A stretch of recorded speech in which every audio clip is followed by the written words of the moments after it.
How Martin Luther King Jr. recruited John Lewis. This is an excerpt from an interview. Newkirk is the reporter here. How did that first meeting go?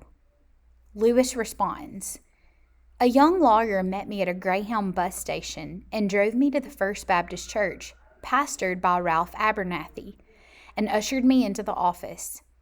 I saw Dr. King and Reverend Abernathy standing behind a desk and was so scared that I didn't know what to do.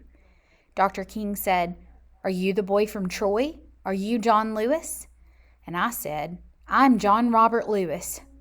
I gave my whole name, and he still called me the boy from Troy. He told me to go back and have a discussion with my mother and my father.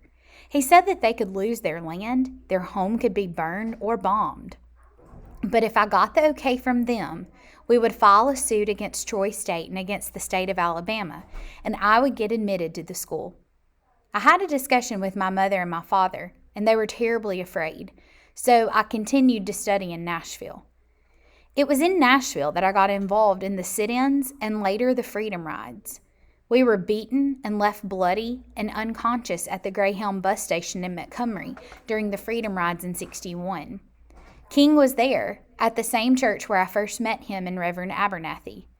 A white mob attempted to burn the church, or bomb the church, and King made a call to Attorney General Robert Kennedy, and he intervened and put the city of Montgomery under martial law. That probably kept us alive and kept people from burning or bombing the church. I saw King so many times afterward during the end of the freedom rides and during our efforts to desegregate places all across the South. He inspired me. He lifted me. He was a brave and courageous person. And when you would listen to him speak or talk to you, you were ready to go out there and put your life on the line because he made it so plain and so clear that it was the right thing to do. He taught me to be hopeful, to be optimistic, to never get lost in despair, to never become bitter, and to never hate.